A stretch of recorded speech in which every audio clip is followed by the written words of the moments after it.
but you never thought you'd see me again. Did you hear that? Slash. There it is again. The remains of the missing teens were found severed into pieces. Kids better watch your step. It's like something out of a horror movie. That's some scary shit, Bob. Oh, scary shit indeed, Diana. Well, hello, Mr. Slash. What's up and welcome, Gore Geeks, to the Slasha Brotha podcast. I am your host, Rashard Cunningham, the brother who gushes for the good, the bad, and the most gory cinematic or streamed horror story. And I am back.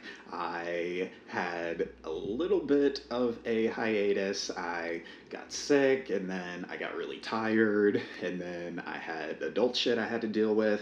So forgive me, but I'm back. And also, I will say, I just don't want to get burned out doing this podcast. And sometimes it is hard to always just keep going weekly and weekly and weekly. I don't necessarily want to do it bi-weekly. I'm going to try and stay good on my schedule, but I was actually thinking of just maybe doing like every sixth episode. I would probably do like a 2-week, or every sixth episode in the season I'll do a 2-week break, just to give myself some room to breathe, because these are kind of major episodes to put together and everything, even if the podcast ends up being 45 minutes or so, because lately I've been doing pretty good on time. So I'll just say, usually around the 6th episode during the season, expect for me to take like a 2-week break, just because I need it. I'm human. And also I have other shit I have to do. We all have other things. So yeah, please forgive me for not being here regularly every week, always on schedule. And there's of course been technical issues, but I try my best. And this week I am back, and I'm very excited to be back with you guys because I'm going to be talking about the movie Madman. So this movie is instantly okay. So I said I was going to be rating the movies going forward at the beginning, so I will definitely give this movie 2 slashes. Ooh, actually, I take that back. I'm going to be giving this movie 3 slashes. And the reason I'm giving it 3 slashes, I'm giving it 1 extra slash mainly just because of the cinematography. The cinematography in this movie is actually pretty good. It's not shitty. Even though it's low budget, it's a lot of the cinematography was very Creepshow for me, especially the bright cast of blue that we get throughout this entire movie. It was definitely shot well. There's a lot of really great scenes. It's funny, watching this movie a second time especially, I was definitely thinking this would really be an interesting comic if it was adapted, or just say somebody was a fan of Madman and they were just like, oh, let me just make a comic series out of this. A lot of the shots in the movie really could translate really well into art. I wonder if anybody has drawn any scenes from Madman or attempted, or if there's just any obscure fans of Madman, just because, and I say obscure because Madman is definitely a obscure horror film, I would say. Like, nobody, like, if I went out on the street right now in LA and asked people, oh, what do you know about Madman, the horror movie, they'd be like, did that just come out? Is that coming out next? Like, I know a lot of things, but I don't know about that. So I feel like it's obscure enough, and it's an old enough horror film, so that people would probably be like, oh, okay, yeah, I kind of get that, okay, this is a little bit dated. I will say Madman, it's early 80s, so yeah, I guess that's dated. Well, yeah, that's dated for us. For my generation, I guess that's dated. But I guess I don't want to say it's dated just because I love 80s horror. I really do. It's what I grew up on. It's always been my bread and butter.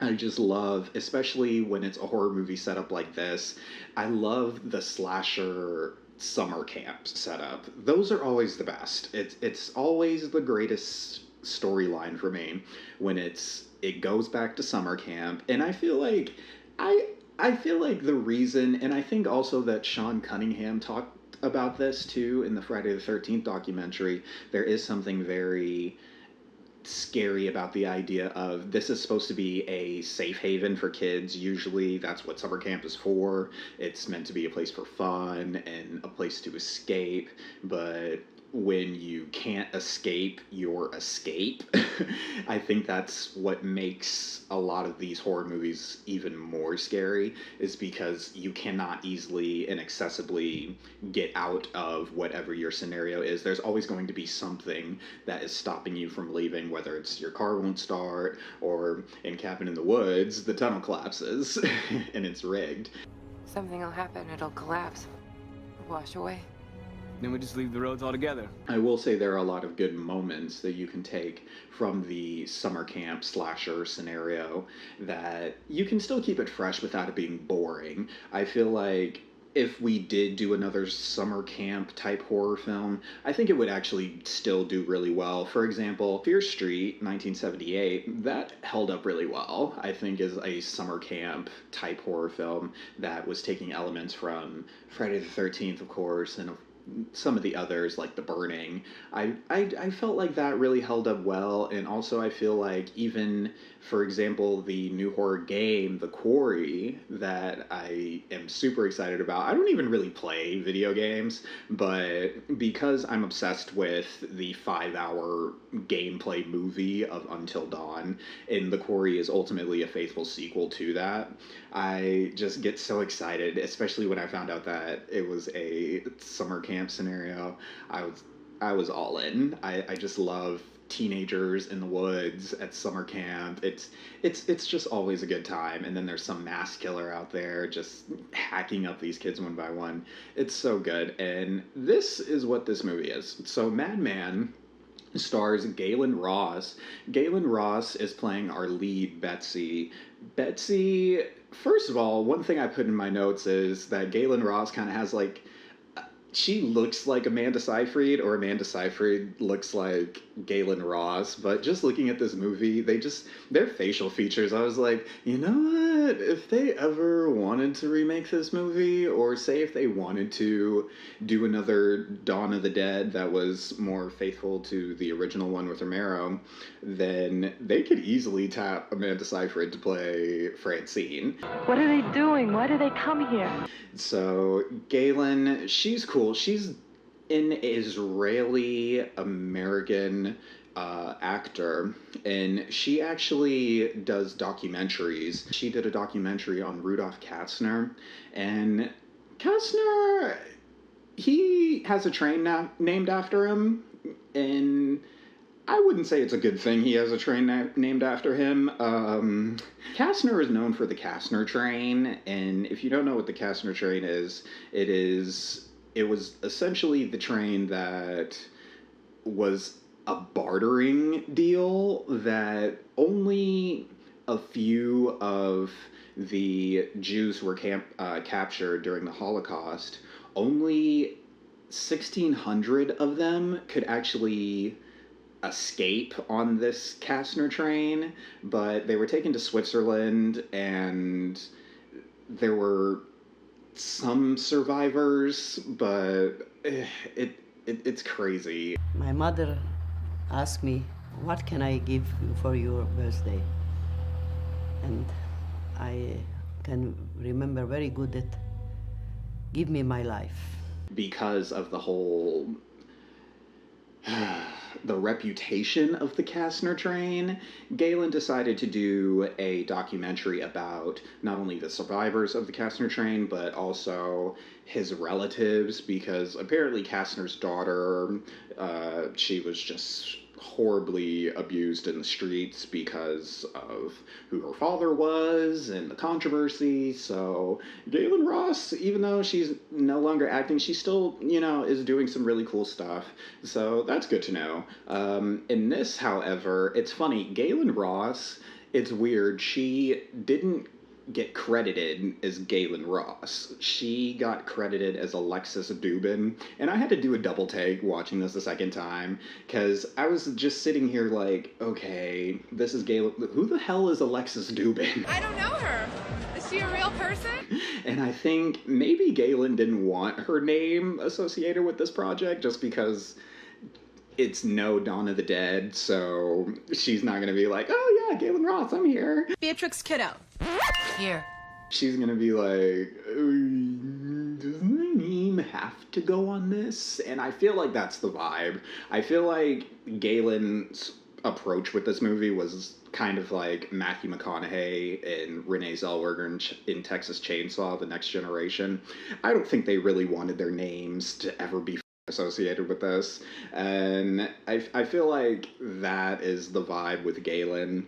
She's just kind of like, this is a low budget slasher, and it's definitely a 2, but I gave it an extra slash, like I said, because I think the shots in this movie are really good. The shots and the cinematography, out of everything in this movie, saved it. You've been touched by an angel, girl. We open with North Sea Cottages. So the movie opens up, it just instantly has like this black tree frame, and it's like red in the center. And we get this crazy, we get a lot of this music cue, by the way. It's this weird like... And we have this very somber, like, brooding music. It's kind of like boom, boom, boom, boom, boom. You know, it's just like, okay, we know what's coming.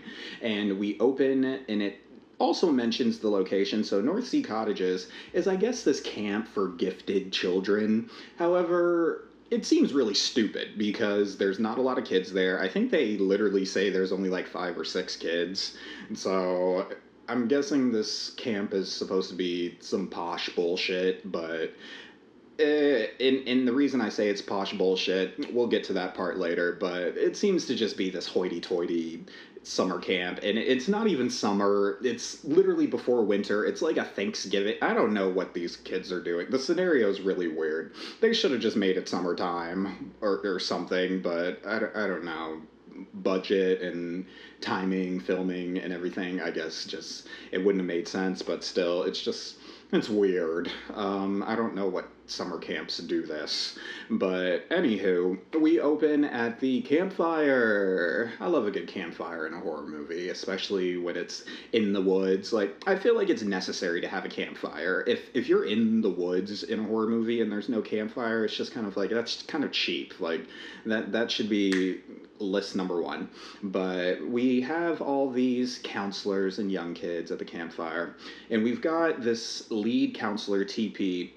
TP is acting like he's on a production of Sweeney Todd on Broadway. He is singing this weird, eerie horror story, and he's got a decent voice, but it's just it's just a weird way to open a movie, and it's also just a weird way to tell a horror story at the campfire. I mean, it's cool the way he's doing it, but he's really feeling himself in this moment. Chill in the air, the scent of death crawling. And I actually like that the second time I watched this, I noticed that there was a little bit of foreshadowing. So the two characters, Stacy and Dave, when TP is singing, he pulls Stacy and Dave back by their collars. And it's cool because he also has his hands around their neck. And I didn't realize this, but I think it is kind of cool foreshadowing that Dave and Stacy are the two that get their heads cut off, and there's always a nod about getting your head cut off or getting hung, because that is what the killer in this movie is all about. So after TP finishes with his whole Sweeney Todd moment, we get Max. Max is the owner of the camp. He's this very soft, well-spoken gentleman, and this is what I mean also, like, you get that this is a bit more of a hoity-toity kind of camp, because Max isn't like the typical, he's not like Bill Murray in Meatballs. I will grab these guys by the neck, take the toothpick and stick it right in between their teeth, and then I'll slap them around the head a couple of times. They'll go off for just a couple of seconds, they'll be unconscious, and while they're doing that, I'll go for the corkscrew. He's very, I enjoyed your company. It has been a lovely time with you all. Like, he's just very, like, Max is just, he's got that, like, okay, like, you know, I'm very refined. Yes, that's it. Max is very refined, I would say. Tomorrow, your parents will be up to spend the last weekend before Thanksgiving and my winter vacation down south. And he decides to tell the story of the local legend, because I guess they're, okay, so the campfire is near this house, but the logistics don't seem right just watching how this movie was filmed. But Max, he's telling the story about the former owner of the house, which is the Mars farmhouse, and it was owned by the Mars family, and the patriarch of this family was Madman Mars. His name is Madman Mars. Madman Mars was this utter son of a bitch, and he was crazy. Basically, abusive husband, alcoholic, got into bar fights every week, like, just a piece of shit. And this guy, he goes insane, hacks up his kids and his wife while they're sleeping, and also, he went back to the local bar and just slams the axe into the bar until they finally catch him. You had to be big shots, didn't you? You had to show off. The legend is, after they caught Madman, they hung him and they smashed the axe into his face. So, and we see Madman has like scars and stuff, and part of his nose is missing. I've actually, and it's not because of the axe. They say when he got into a bar brawl, somebody bit his nose off and he didn't feel it. So, you know, he basically just got like Mike Tyson, but in the nose. Or not even Mike Tyson. I think it was Evander Holyfield. I don't know who got their ear bitten off in that fight, now that I think about it, because I really don't remember or watch boxing. But somebody got Evander Holyfielded in the nose, and it was Madman.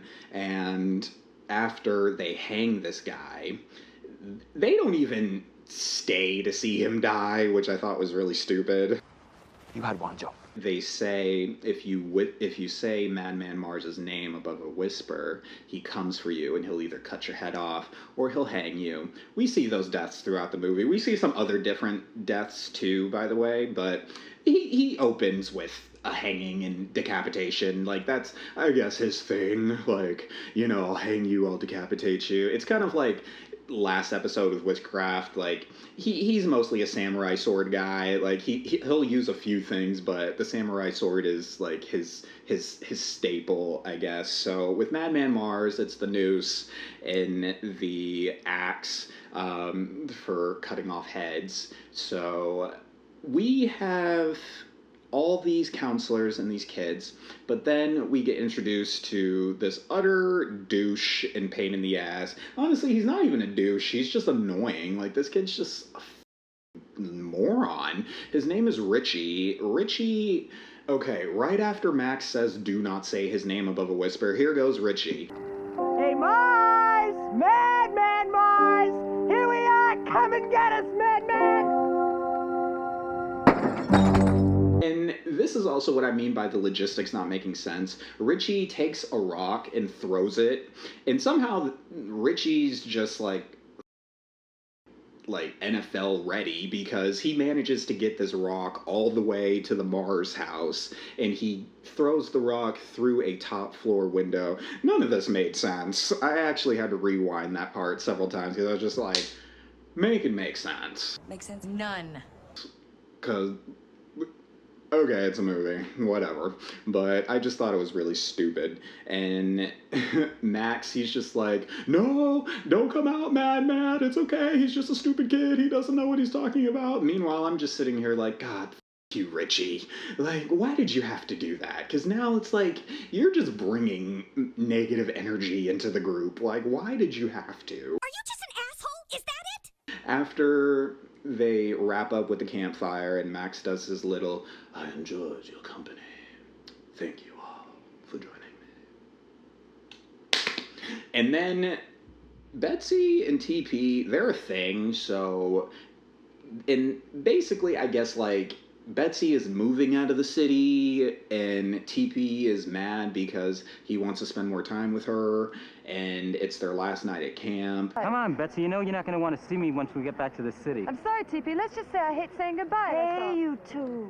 You're making this public knowledge. Save it for later. And then here comes Stacy. She's like, guys, like, can you just, like, stop the whole Ike and Tina Turner moment for a minute? Because, like, the kids are watching. Come on, Ike. What's the matter, baby? You high. You embarrassing. Oh, come on now. Don't be mouthing. TP, he's pissy the rest of the movie until he gets laid. He's like, and it's so funny, he smacks Richie upside the head. Richie, come on, Richie, come on, move it, Richie. I'm moving.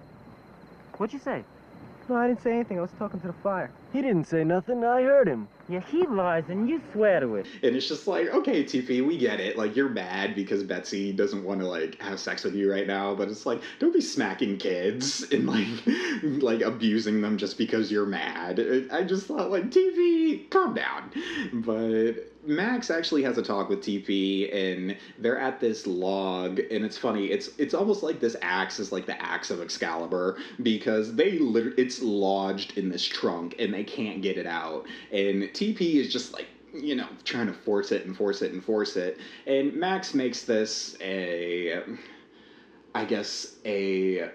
representation of his relationship with Betsy, because he's trying to teach him a lesson about, like, if you force it, then, you know, you won't win or something like that. And TP, he's very, like, he's very Emilio Estevez in The Breakfast Club. He's just very like, you gotta be a winner. Play too hard to win, and you might not like what you become.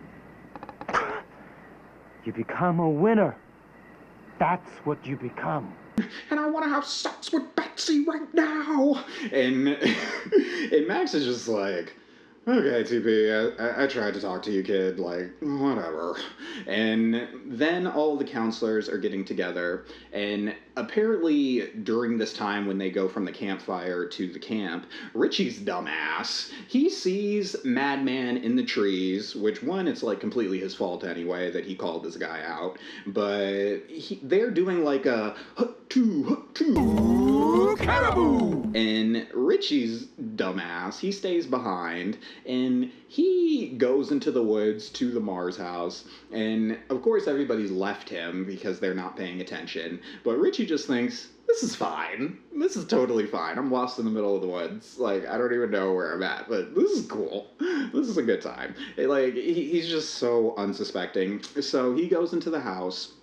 And this is also a recurring thing that I didn't realize, but it's also funny how it plays out later, and it's not even like a big character trope, or not even character trope, it's not a big characteristic of this character. Like, for example, in one of my past podcasts, I made an example of Sheila from Nightmare on Elm Street 4 because she had the inhaler and she has asthma, and that's ultimately how she dies in the end, is related to an asthma-type scenario. Sheila? And sometimes that plays out, sometimes it doesn't. A lot of those deaths played out giving character things in part 4. Like Deb, she hates bugs and she gets turned into a cockroach. So this was like, Madman, he'll put out candles with his bare hand, because Madman's just like, this guy, okay, one, he's got superhuman strength. You got a killer who's going to be superhuman. Stabbing him won't work. Shooting him won't work. Basically, in the third one, you got to cryogenically freeze his head, decapitate him, or blow him up. This guy's super heavy. He's tall. The guy that's playing Madman is Paul Ehlers. From the looks of pictures at different horror conventions he's popped up at, he seems like such a sweetheart and a nice man. And he is playing Madman. And I also wanted to point out, Madman looks like one of the cavemen from the Geico commercials. Not cool. I did not know you were there. Their dad is Madman Mars. And so Madman Mars, he continuously puts out candles with his hand, and he just does this, like, what Madman Mars does, and I think this is really crazy for a murderer in the woods to do. I mean, I guess we could say Jason did this in part 2, or has done this, or may be known to do this, but we just don't see it enough. But Madman Mars literally keeps doing doing back and forths between the Mars house and the camp. Like, just every person he kills, he'll just do like a hop back and forth, and it just seems like, oh my god, that's so, like, what the fuck are you doing, man? But he keeps taking all the bodies back down to his basement, because that's where the Mars family's bodies are rotting, and he's just like, okay, well, if I'm gonna kill these counselors, I'll take them to the basement too. The camp counselors have a great camaraderie throughout this entire movie. In some parts did seem a bit forced at times, but other parts were just very natural, and I really enjoyed it. You know, Betsy, I don't have many women friends, and I think you're one of them. Well, I am. Hey, give me your number in the city. They are met up with Max, and they're all just having like a last night's meeting, and Max is just telling them, you know, like, oh, you're all great kids, blah, blah, blah, blah, blah. And Betsy, she makes a fuss about the whole telling ghost stories at the camp, because one of the little girls that is her charge, I think her name's Mary Ellen or Mary Sue, she was saying, oh my god, Betsy, I'm so scared. Is Madman gonna come and cut off my head? Oh my god, oh my god.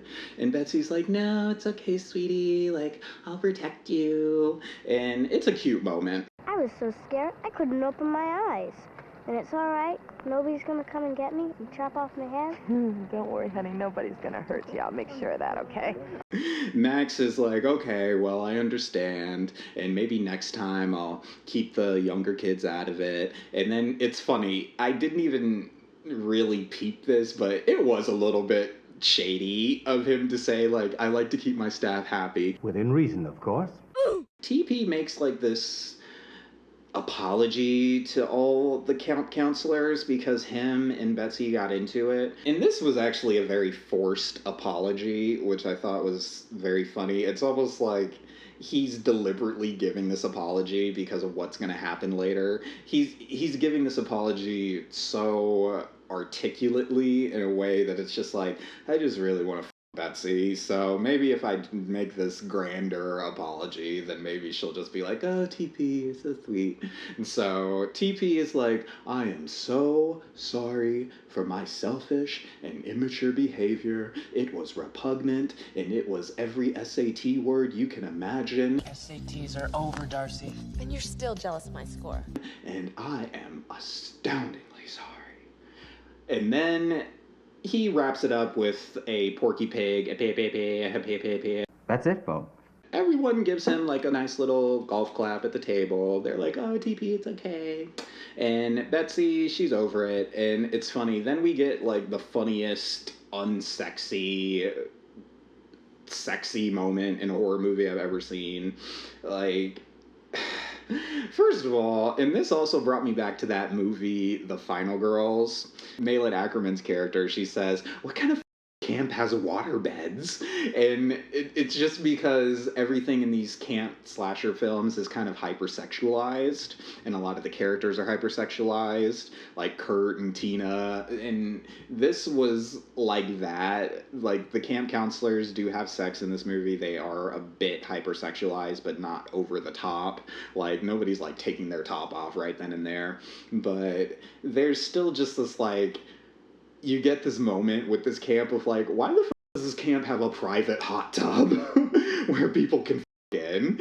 Because that's what we get. We get TP and his hairy man ass, and we get Betsy, and they're doing this weird ass like swirl around the jacuzzi. It's just so awkward. And the funny thing is, they're not even just like circling each other and keeping eye contact, but TP starts like spinning around like in the jacuzzi, and then Betsy's like it was just weird. And this happens for like 3 minutes. It's just, and there's this soft like music playing, and it's honestly, it just sounds like the type of music that you would hear in like a bad 70s porno.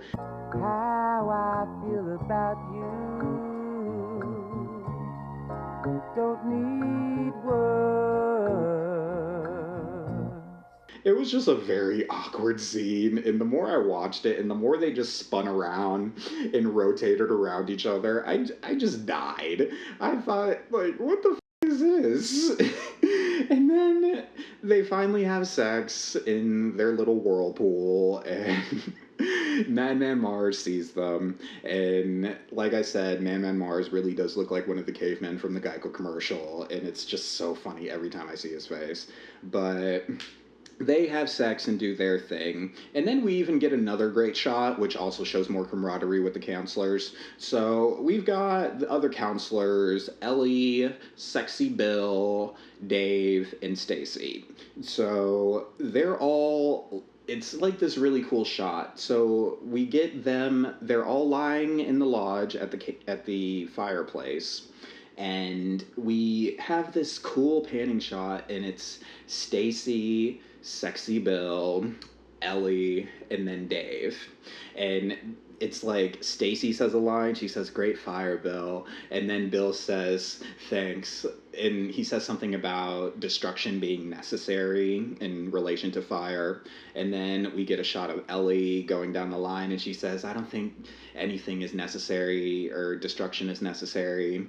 And then Dave, he goes into this weird, like, creepy speech of, "I could easily be a psychopath and none of you would know it." You never really know what's in my mind at any given time. You never know if I'm thinking rationally or if I've created some other reality. And he starts going into, like, this weird, like, I could cut off your head and I could hang you with a new... Like, they keep on saying exactly what Madman Mars is going to do in the future. So it's just really funny. And it's also funny that the ones that do get their head cut off keep on talking about getting their head cut off, because Dave does that a lot. Stacy does that, I think, a couple times. It's just really funny. But once Dave sits up, the three remaining on the floor, they all sit up in unison. And it was such a cute shot. And after Dave is doing, like, his weird little, "I could be a psychopath," and, "Oh, I could kill you in your sleep, maybe." But it's like, Dave, like... You look like you work at Sears. You're not even scary. You're not even scary. Dave is just trying to make a point and be cheeky about it. And it's funny, even Ellie has this weird ass, like, "Dave, are you okay?" It was so funny.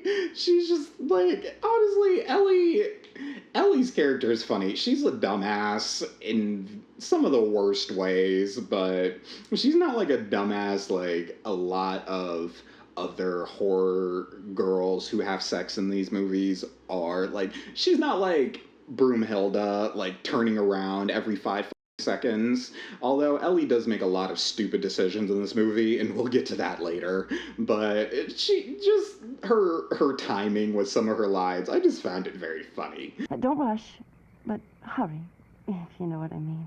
We're coming. TP, he realizes that Richie is missing, and the thing is, the other guys in the bunk with Richie, they're stupid too, because one guy keeps on doing, like, this lookout thing outside the window, and he just keeps on assuring everybody in the cabin, like, no, it's okay, Richie knows what he's doing. Richie doesn't know shit about shit. Richie is lost, and we keep getting that Richie is lost. We're seriously totally dead! And also, Richie sucks, because Richie makes no moves to even say anything or even attempt to get back to camp, because he sees Madman Mars coming back and leaving and coming back. Like, it's just... And here's Richie just... Okay, this is not weird at all. Like, I keep seeing this guy just bring back random dead bodies, but this is okay. It's just not okay. Your behavior's not okay. Really? Yeah, it's not okay. TP actually twists one of the kids' arms, by the way. Once again, TP just likes to abuse children. And so he's, like, asking, like, "Where's Richie?" And he's just, like, slowly, and the kid's just like, "Yeah, I'm not talking, man, so I don't know what you're doing." And TP just goes off by himself, and Max has left because he's not staying there. Like, he doesn't have a cabin, so I guess he just, like, leaves at night and comes back. So TP decides to go and search for Richie because he's like, yeah, he's my charge, he's my responsibility. And just like Richie, Betsy's a dumbass. So Betsy sees Madman Mars going in between two cabins, and right before TP leaves, she's just like, never mind, I didn't see anything, it's okay, bye TP. Like, it's just like, girl. Like, you really mean to tell me you couldn't have told him, I just saw something, like maybe you shouldn't go by yourself? Do you care? Not really. Okay. And of course TP dies, he's first. He gets hung, and this is what I meant by his death mirroring Desiree's in Wishcraft. They literally die the same way, it's just with a tree. He like climbs up the rope, and he manages to get a hold of a branch, but Madman, he's not about to let any survivors leave this place, so he grabs TP by his belt buckle, which says TP. We get a shot of TP's belt buckle too. TP, he's cocky and I guess kind of arrogant, but he's not like uber jockey about it. Like, he's not like doing the full Kurt like in Cabin in the Woods, but still we just get like, TP, there's a little bit of douche in him. What are you even? What do you mean, what am I, dude? I'm a douche! It's kind of a funny way that he goes out. Madman pulls TP's belt buckle, and TP just looks down and he does like a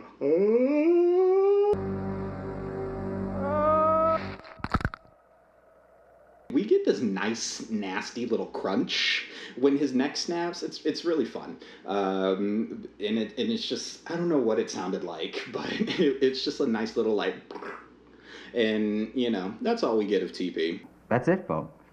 The counselors split up, and everybody just goes one by one into the woods, like, let's go look for this person, and this person didn't come back, so let's look for this person. And it's just like, okay, like, y'all are stupid. You're the most unintelligent human being I've ever had the pleasure to be around. No. And of course, Betsy is the only one who's content to stay behind. And even Stacy sort of says that. And even the way Stacy says that to her is a bit of shade, because she's just like, Well, Betsy, that's the difference between you and me. You're content to sit behind and I'm not. Stacy's just like, listen, I'm not just gonna sit here like everybody's missing. Okay, this is cute. I don't want to be cute. I want to be ghetto. Dave was already dispatched to go and look for TP and Richie. Okay. He's dead. Dave ends up getting his head cut off with an axe, and we even see Madman, he took the axe of Excalibur out of the trunk that TP was unable to move, and apparently nobody's been able to move. Madman, being Dwayne Johnson, he dislodges this axe. First head he gets is Dave's. Dave's death, we don't see much because it's off screen, but we do get that he gets a golf club whack to the neck. But when Dave's body is found by Stacy, I think it's really cool, and this is when it really hit me, like, this is so Creepshow, and this would actually make a really cool comic if somebody adapted it for a comic. And it's like Stacy, she pulls up Dave's body, but his head is gone, and it's a really fun shot. But then when she backs away, his body is still sitting up, and it's propped up, and then it slowly just falls backwards, and we get a shot of his head. Like, it's just a shot you would see in a comic book. Like, if you just freeze framed it and just drew it, like, it could easily be a comic frame, and the whole scene is very comic book to me. And also, Stacy gets decapitated, and her way of getting decapitated was kind of fun. So after all this, Stacy makes it to her car, and the car is not starting. The truck wasn't starting earlier. Come on, everybody, sing starting. Come on, mother. Fix the car. She realizes, okay, I've got to fix the motor again.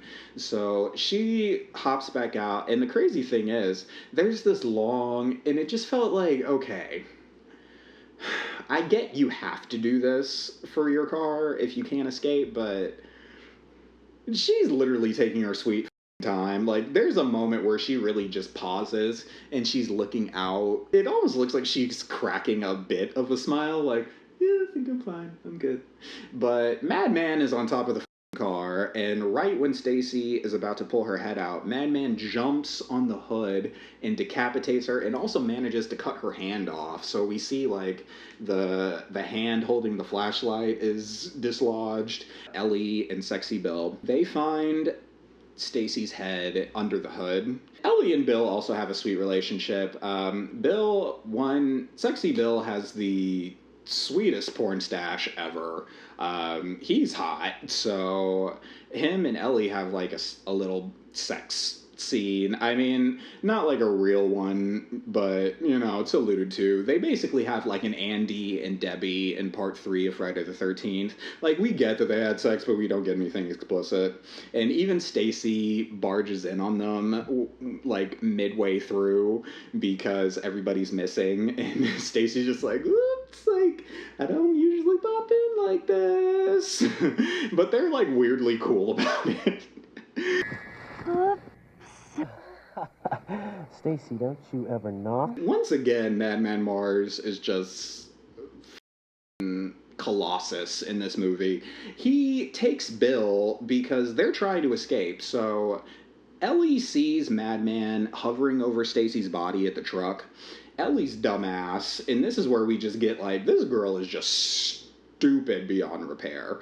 Ellie sees Madman standing by Stacy's body, and she screams so loud that it's just like, you're asking for attention. Like, you're literally saying, like, I'm right here. Like, she might as well have screamed, oh my God, I'm right here. I see you. Do you see me?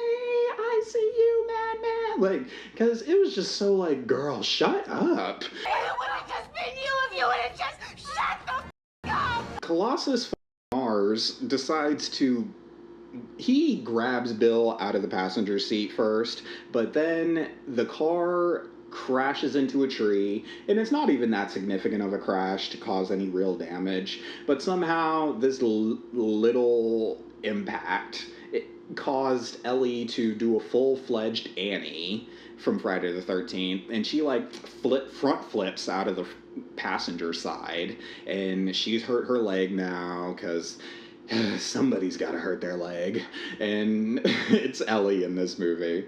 And she sees Bill is being bent backwards by Madman. Like, Madman's holding him up like it's a wrestling move, and he's just straight up just like, you know, he doesn't bend him backwards like Sheriff Garris in part 6 of Friday the 13th. That would have been interesting if they copied that, but nah, he's actually like hoisting him up like it's WWE, and he's just like, no more sexy turns. So Bill's gone. We don't even see much. We just see like, okay, he clearly got bent backwards, but they're not going to actually show it like a practical effect type thing, because, I mean, it's hard as to get like a full body cast of anybody. I remember specifically watching the making of Freaky, and when they were doing Alan Ruck's body cast for when he gets split down the middle on the saw table, I was just thinking like, dude, that was so much work. Like, practical effects people, I love y'all so much. Y'all put so much work into shit, and I respect it when it's kind of just like, we're not gonna do this because like we just don't have the budget. And I would say, yeah, this is definitely a movie where it's like they had a little bit of a budget, but not like a lot, not enough. They have enough for like maybe to cast somebody's head, but a full body to break like that, nah. No, not gonna happen. Never in my life have I ever seen somebody go through the dumbest circuit in horror history. So, and I actually think this is fair. I think, like, this award for dumbest horror circuit in a movie goes to the character of Ellie in Madman. This chick runs into the main lodge. Meanwhile, she, like, hangs by the door and waits for Madman to hack through it. Like, this girl just keeps on Broomhilda-ing every 5 seconds, just like, and it's just like, girl, he's clearly behind you. Like, he didn't go anywhere. But here's Ellie. She's taking her slow-ass time, and we see Madman is just like, you know, Geico commercialing right behind her. And Ellie's a dumbass. She clears out the fridge, as in, like, removes the shelves, is tossing, like, Tupperware containers and old beer cans and everything else, still screaming her ass off, making a complete scene. And mind you, if I was Madman, it's like, I'm not stupid. I can hear all of this. I can hear the commotion in the kitchen. Ellie still manages to hide in the fridge. And it's just kind of like, okay, if I was the killer, I would just wait till you came out and then just, like, hack you up, because it's just like, girl, I see where you hid. Like, I see spaghetti and beer cans all over the floor. There's a whole shelf and fruit everywhere, and clearly, like, you know, her ass can't be quiet for anything, and you just hear her, like, it's just like, dude. Are you crazy? Or just plain stupid? I do want to point out, because this doesn't happen a lot, like, people don't just hide in fridges. I've seen, like, maybe, like, putting somebody's body in an icebox, like Texas Chainsaw. That's happened a couple times. But never, like, directly in a fridge. Like, when I think, like, something in a fridge, I think Nightmare on Elm Street 5, when Greta pops out. Or Pennywise unfolding himself to get out of the fridge. But never somebody hiding in a fridge. But this is actually also referenced in the Scream Queens intro, and a lot of people don't even get that reference, but I totally did. Run upstairs, sure, but hide in the fridge, like, come on. So Ellie gets out the fridge, and she gets back to the front door that's already been hacked to shit, and all of a sudden, Madman just appears with his axe, and he slashes her in the chest. And the way she dies also is just funny. Like, Ellie, she just went out like an asshole. She just looks ridiculous. And it was funny. She just falls, and that's the end of it. Or so we think. Because Betsy, she's the only counselor left, and she arms herself with a shotgun, but she about to go to the lodge, but and this is funny, it's actually, it's kind of wild, because I wasn't sure if she did this by herself, and, like, the blow to the chest with the axe didn't get her fully, but not even IMDb, Wikipedia says that Madman props her body up against the window. Now that I watch this, because the first time I thought that was true, now I just kind of think Ellie was just crazy enough to just prop her face up against the glass, but maybe he did put her face up against the glass. Either way, she's up against the glass, and Betsy shoots Ellie to Kingdom Come, and it's actually kind of funny. And then Betsy doesn't even, like, really acknowledge the fact that she just, like, killed somebody. But one of the girls, Marianne, she comes out and she's just like, Betsy, what's going on? And Betsy's just like, get everybody up. We need to get out of here. And so one of the boys, who's, I guess, one of the teenage charges, he at least has a driver's license, so she has pegged him to get all the other kids out of there by bus. And while they're on the bus too, Madman attacks, but it's a really annoying attack, because all Betsy's silly self does is just continuously whack his hand, you know, and it's not even with anything substantial, like get a knife or something, but she's just whacking it with, like, it looked like a wooden handle, like a short wooden handle. Like, it almost looked like she had a hammer, but instead of using the hammer side, she's using the opposite. And she's just like, get away. And she literally does that for like 5 minutes. Just, get away. And it's just like, oh God, Betsy. Like, Sidney Prescott would have at least, like, you know, drop kicked a motherfucker by now. Come on. Put some Final Girl into it, girl. But Betsy, she gets the kids out of there. And then she notices that Madman, of course, is doing his back and forth, like, gotta take another body back to the place, you know. And so she sees Madman walking with Ellie. She goes to Madman's place. Mind you, Richie is still missing, because Richie's a idiot. You are stupid and you are dumb. I keep seeing the Geico caveman just keep bringing bodies back and forth, and I recognize these people, but this is fine. This is fine. I don't need to get anywhere. Like, I'm good. Richie just thinks this is perfectly normal. And Betsy makes it to the house, but Betsy doesn't survive. And honestly, I didn't hate it. I don't mind it. It's kind of whatever. I thought she survived a few years ago when I saw this movie and was about to rewatch it. I was like, I think she survives at the end, but she doesn't. She gets impaled on a hook, and she gets scratched in the face when she makes it to the Mars farmhouse. And it's so stupid. You see Madman Mars right behind her this entire time as she's going through the house. And this house is literally a matchstick. It's made of nothing but rotted wood, and you can hear creaks, but Betsy just doesn't hear anything. It was just so stupid. I don't think she's quick. I don't think she knows the temperature of the room. You know, like, you just see this guy, like, traipsing around, and he could it's almost like Buffalo Bill when he's about to touch Clarice, and he's the only one with night vision goggles. It's like that. Like, Betsy just doesn't hear anything. She doesn't see anything. He's 2 inches away, and she can't feel his presence. But he drags her down into the basement. She barely even fights back, by the way. Like, at least Carrie White fought back a little bit when she was being dragged into the closet. Like, Betsy's just like, I don't know how to control my body. Betsy, she uses what little strength she has to stab Madman. And Madman, like I said, he's been putting out candles with his bare hand this entire time. And the one candle he doesn't do that with is what does him in, because after he gets stabbed, he knocks over the lit candle, and the whole place goes up in flames.